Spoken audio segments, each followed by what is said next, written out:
हमारे अग्रज और हमारे मित्र श्री आनंद वी आचार्य का एकल काव्य पाठ इस मंच से होगा, ऐसा पहले कभी नहीं हुआ है। मंचों पर हमेशा बीकानेर का लोहा मनवाने वाले आनंद वी आचार्य ऐसे प्रतिनिधि कवि शायर हैं जिन्होंने मंच में कविता को न सिर्फ जिंदा रखने का अपने प्रयास जारी रखा, बल्कि इस कार्य के लिए प्रेरक भी बने। अचरज की बात तो यह है कि इन सभी के बाद भी आचार्य कभी इस जल्दबाजी में नहीं रहे कि उन्हें अपने सारे सृजन के साथ रूबरू होना चाहिए। मैं पानीदार और अन्य कहानियां, बहुत कम लोग ये जानते हैं कि आप एक योग प्रशिक्षक भी हैं। हम युवाओं के लिए आदर्श हैं। अब मैं मंच पर बुलाना चाहूंगा कवि हैं, शहर की शायरी में अजीज शाह, पानीपत को दूर करने वाली संभावनाओं में इनका नाम अदब से लिया जाता है, लेकिन क्या बात को शुरू करने के लिए इन सभी उदाहरणों की जरूरत है?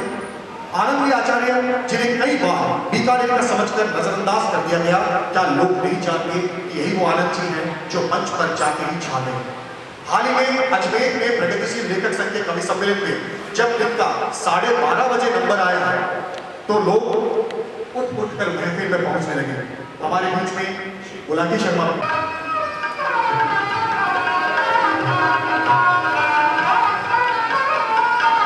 कि आनंद वी आचार्य को हम एक साथ सुनेंगे। आनंद वी आचार्य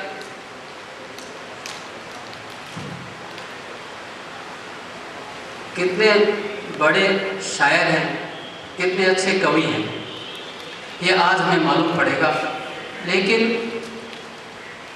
यह उपलब्धि बहुत लंबे समय बाद, या कहूँगा कि पहली बार हमें मिल रही है कि हमें इनको एक साथ सुनने का बहुत ऐसे अवसर मिले हैं मुझे बीकानेर और बीकानेर के बाहर भी, जब इनको सुना और बीकानेर की गरिमा बनी। जैसा आपके संयोजक भाई हरीश भी शर्मा ने बताया था, पिछले दिनों प्रगतिशील लेखक संघ का प्रांतीय अधिवेशन हुआ अजमेर के अंदर। हम वहाँ गए और वहाँ पे जैसे आनंद वी आचार्य ने अपनी शायरी से सबको ऐसा मंत्रमुग्ध किया कि वहाँ के संयोजक ने स्वीकारा कि अगर इनको पहले बुलाया जाता तो आसपास वाले लोग हैं वो भी यहाँ आके सुनने के लिए बेताब हो जाते। ये एक रंगकर्मी के रूप में, एक शायर के रूप में, एक कवि के रूप में बीकानेर नहीं, एवं राजस्थान और अभी राजस्थान से बाहर भी जगह जगह गए हैं, अपनी पहचान बना के आए हैं, पहचान बना रहे हैं। यह मित्रों का आग्रह रहा और मित्रों के आग्रह को इन्होंने माना, तो इनके प्रति हम आभार ज्ञापन करते हैं। और साक्षी के रूप में राष्ट्रीय स्तर पर ख्याति प्राप्त कथाकार कवि मालचंद तिवारी और डॉक्टर तनवीर मालावत, उन्होंने सहमति दी, वो पधारे।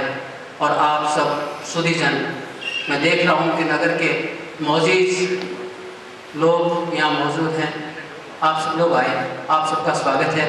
और हम अब आनंद वी आचार्य जी को सुनेंगे, इनसे संवाद भी करेंगे और इनका सम्मान करके पूरे नगर का साहित्यिक सांस्कृतिक वातावरण का सम्मान करेंगे। बिल्कुल, हम याद करते हैं आनंद जी को एक शायर के रूप में, तो रंगकर्मी के रूप में भी प्रतिष्ठा है। मैं श्री दिलीप सिंह जी भाटी, जो आज के कार्यक्रम का प्रकाश प्रबंध संभालेंगे, मैं उनसे निवेदन करूंगा, लेकिन पहले सुनेंगे श्री आनंद जी। लेकिन मालदीव मित्रों, अग्रजों और किसी एक व्यक्ति का एक परिचय देना हो तो बड़ा आसान रहता है, क्योंकि अखबार में रहते रहते ही आदत पड़ गई। लेकिन मित्रों, मैं बिल्कुल एक तटस्थ नागरिक, एक तटस्थ सदनधर्मी और एक तटस्थ रंगकर्मी के नाते कहूँगा कि बीकानेर, जिसने काव्य और रंगकर्म के क्षेत्र में पूरे उत्तर भारत में जो पहचान बनाई, उस पहचान बनाने के पीछे शायद इस माटी के कुछ ऐसे संस्कार थे जिसने यहाँ अनेक प्रतिभाओं को तलाशा, तराशा और पल्लवित किया। आप ताज्जुब करेंगे कि जिस दौर में रंगकर्म शुरू किया, मैंने भी किया, मैंने बहुत कम किया है इसकी तुलना में, शायद ग्लैमर हमें कहीं और खींच के ले जाता रंगकर्म के क्षेत्र में, लेकिन रंगमंच की मूल नींव जिसे हमारे थिएटर की भाषा में मानते हैं कि वो होता है चाइल्ड थिएटर, बाल रंगमंच। बीकानेर में केवल 2 और अब मानो संख्या तो 3 ऐसे बाल नाट्य निर्देशक ही हैं जिन्होंने इस रंगमंच को, हिंदी रंगमंच को बाल रंगमंच के जरिए कई अच्छे कलाकार दिए, कई अच्छे निर्देशक दिए। उन 3 लोगों में पहला नाम रंगकर्मी के नाते आनंद वी आचार्य का है, जिन्होंने सुलभा देशपांडे से एक गरिमाजनक बाल रंगमंच करने की सीख ली थी। उसके बाद हम चूंकि एमेचोरिस्ट थिएटर के ही आदि हैं, क्योंकि शहर में वही है, प्रोफेशनल नहीं हुआ थिएटर। एमेच्योर थिएटर में हमारे सामने बहुत बड़ी दिक्कतें आती थी। अब तो खैर साधन और सुविधाएं ऐसे लोग हो गए। उस समय हम अगर कोई नाटक करते तो हमारे पास इतना पैसा भी नहीं होता था कि हम प्रोफेशनल संगीत वालों को या गायकों को लेके अपने किसी लोक शैली के नाटक को कर लें, अपने किसी पौराणिक परंपराओं के नाटक को कर लें। उस समय संगीत और गायन की जो धुरी हमारे बीकानेर के रंगमंच में रही है, उसमें एक नाम आनंद वी आचार्य का है, जो कम से कम संकल्प में तो रहे। उसके बाद विपिन पुरोहित भी बना। लेकिन चूंकि ये सब हम इसलिए करने लगे क्योंकि हमारे पास पैसा नहीं था, साधन नहीं था, सुविधाएं नहीं थी। तीसरी बात सबसे बड़ी, मैं इनके बारे में शायर के रूप में ये कहना चाहूंगा कि जो आदमी अपनी दृष्टि के सामने नंदकिशोर आचार्य को रखे और सीख हरीश भादानी से ले, तो मेरे ख्याल से उसकी काव्य रूप में किसी भी तरह की कमी रहना संभव नहीं होता। ये दोनों माध्यम में दोनों चरण आनंद वी आचार्य ने पूरे किए हैं। मित्रों, मैं बहुत कुछ बोल सकता हूँ।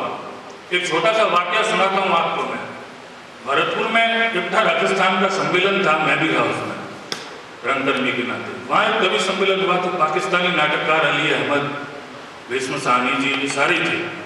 कवि सम्मेलन में मुझे भी काव्य पाठ करना था, क्योंकि एक समय में ये बुरी आदत मेरे में भी थी कविता लिखने की। तो मेरे पास तो कोई कविता थी नहीं, तो संयोजक से ऐसी सेटिंग मैंने की कि मेरा नाम पहले बोल दिया, इनको जो कविताएं पढ़नी थी मैं पढ़ गया। तो आप कल्पना कर सकते हैं कि ये कवि और शायर के रूप में इतने बेहतर इंसान हैं, तो ये तो मान के चलिए कि भाई के रूप में तो इससे भी बेहतर हो, जिसके मन में सब कुछ समा जाए। मेरे जैसे उद्दंड आदमी की सारी गलतियां भी समा जाए, बदतमीजियां भी समा जाए। तो ये मुझे कहने की जरूरत नहीं है कि भाई के रूप में भी ये बहुत बड़े उत्कृष्ट उदाहरण है मेरे सामने। मित्रों, मैंने पहले भी कहा था कि मैंने तो इस व्यवस्था के सारे तंत्र को देखा और इसका दोहन किया हुआ है। मैंने आज भी करता हूं। मैं उन व्यवस्थाओं के बीच में भी सतत रूप से रंगकर्म और काव्यकर्म करने का काम ईमानदारी से किया है, तो नाम भले ही मेरा हो किसी और का हो, लेकिन ओरिजिनल काम आनंद वी आचार्य का है। तो मैं भाई के नाते इनको जो रूप है उसको बोल के या उसको बता के किसी भी सूरत में उस भावना और संवेदना को छोटा नहीं करना चाहता। केवल इतना ही कह सकता हूं कि निश्चित रूप से बहुत बेहतर भाई है, और मैं कल्पना करता हूं और भगवान से प्रार्थना करता हूं कि हर किसी को इनके जैसा ही बड़ा भाई मिले, ताकि छोटे भी सारी गलतियां समाहित कर ले। मैं आपके और इनके बीच में ज़्यादा नहीं रहूंगा, इतना जरूर कहूंगा कि आप मान के चलिए कि बीकानेर की जो साहित्य की और रंगकर्म की परंपरा है, उस परंपरा में एक मील का पत्थर इनका सृजन कर्म साबित होगा। ये आपको थोड़ी देर में पता चल जाएगा। बहुत बहुत धन्यवाद। धन्यवाद गुरु जी, आचार्य जी।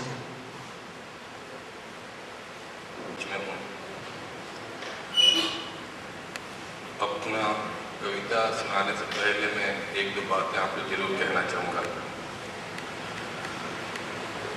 कविता करना या शायरी करना या रंगकर्म करना मेरा शौक कतई नहीं है, ये मेरी मजबूरी है, और मैं प्रतिबद्धता के साथ ही ये काम करता हूँ। मनोरंजन के लिए मुझसे ये काम नहीं होते। जहाँ तक मेरे लिखने की बात है, तो मैंने इन सारी रचनाओं में उसी भाषा का इस्तेमाल किया है जो भाषा हमारे रोज़मर्रा ज़िंदगी में बोल जाता है। उर्दू के अगर किन्हीं शब्दों का, किसी अल्फाज का अगर मैंने उपयोग किया है तो वो मैंने समझ बूझ के किया है, अच्छी तरह से किया है, और उन्हीं शब्दों का यूज़ किया है जो हिंदी के साथ में घुल मिल गए हैं। ऐसे बहुत सारे हिंदी के शब्द हैं जो आज उर्दू के साथ घुल मिल गए हैं। जैसे हिंदी की जो ऋतु है वो उर्दू में रुत हो गया, या हिंदी का ब्राह्मण है वो उर्दू में बिरहमन हो गया। इसी तरह उर्दू के बहुत सारे अल्फाज ऐसे हैं जो हिंदी में एकदम मिक्स हो गए। मैंने उन्हीं शब्दों का इस्तेमाल किया। और आखिरी एक बात कहना चाहता हूँ कि हो सकता है मेरे उर्दूदार दोस्त किन्हीं बातों पे एतराज़ भी कर लें कि ये इस गज़ल का जो दायरा है उसके मीटर में नहीं है, या इस तरह की कोई बात जो इसके फंडामेंटल जो है उनमें हो। तो मैं साथ में एकदम स्पष्ट कर देना चाहता हूँ कि मेरे लिए विचार प्रमुख है, मेरा विधा प्रमुख नहीं है। मैं जो कुछ कह रहा हूँ वो मेरे अपने विचार हैं। हो सकता है कहीं कोई भूल भी हो जाए, तो आप सब लोगों की इजाज़त के साथ शुरू करना चाहूँगा।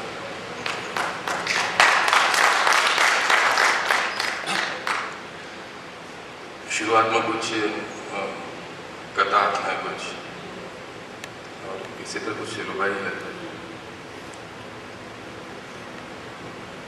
शक को शुबहा नहीं कोई समय, मैं तो एक पल कटा परिंदा हूँ। शक को शुबहा नहीं कोई समय, मैं तो एक पल कटा परिंदा हूँ। तूने कोई कसर नहीं छोड़ी, तूने कोई कसर नहीं छोड़ी। मेरी जिद है अभी भी जिंदा, मेरी जिद है।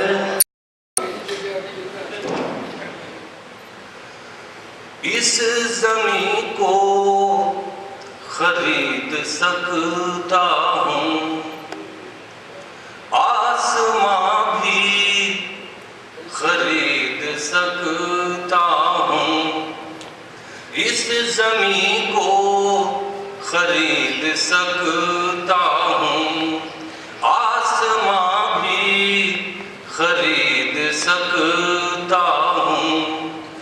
मेरी खुशियाँ अगरचे बिकती हों, मेरी खुशियाँ अगरचे बिकती हों, मैं तेरे गम खरीद सकता हूँ, तेरे गम हाँ खरीद सकता हूँ।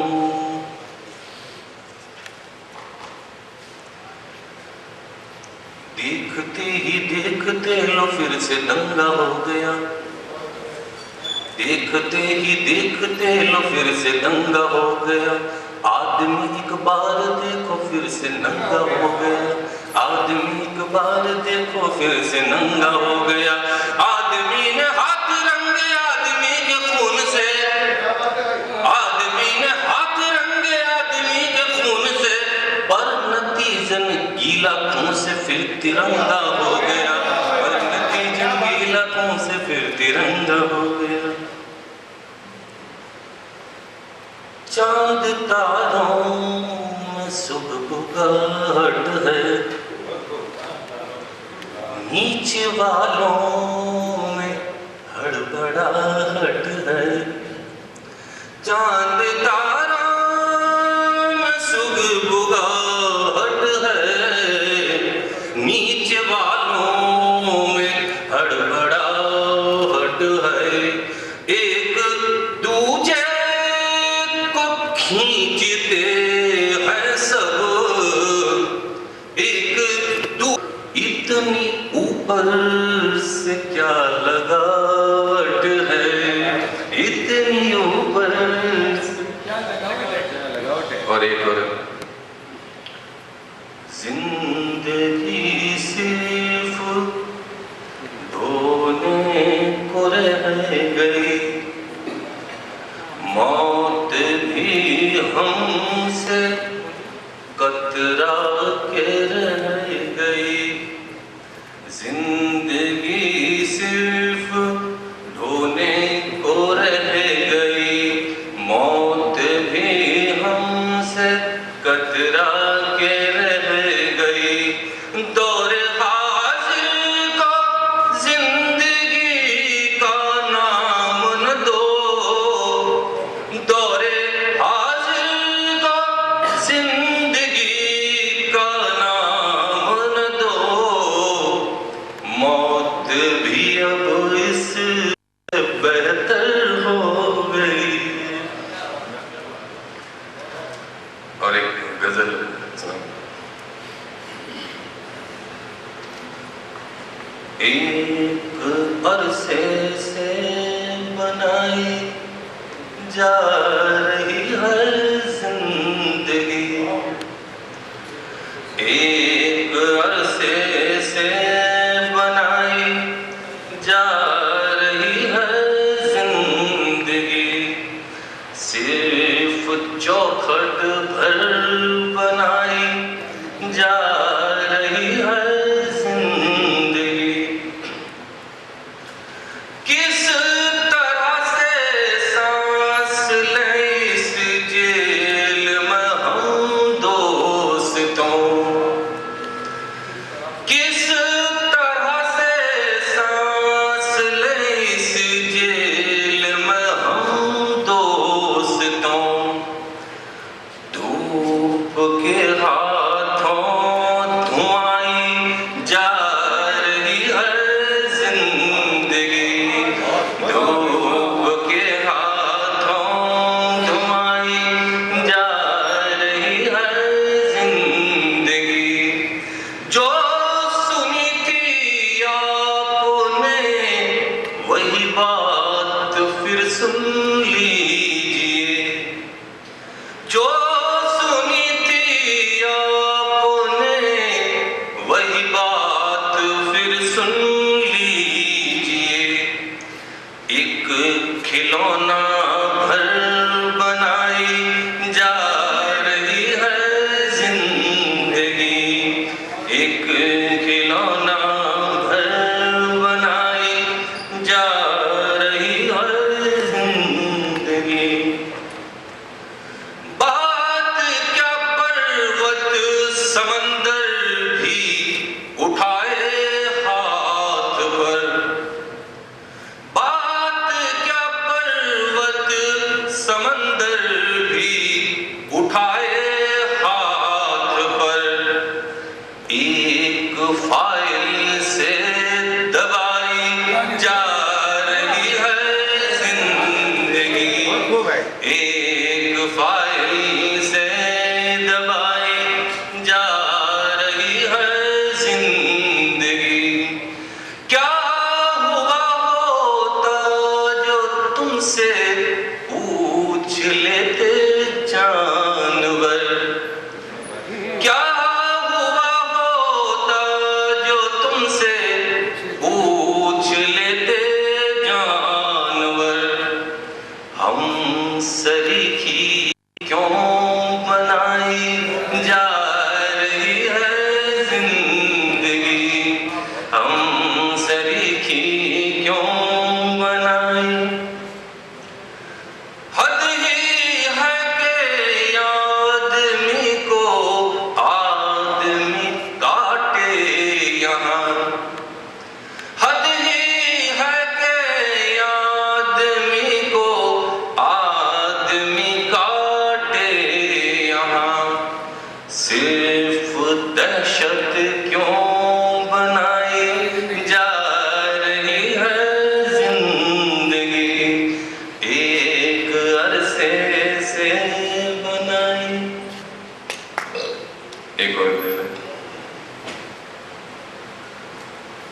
इस तरह न हमको बहलाया जाए, हाँ इस तरह न हमको बहलाया जाए, बेसुरा गीत सामने न गाया जाए, बेसुरा गीत सामने न गाया जाए।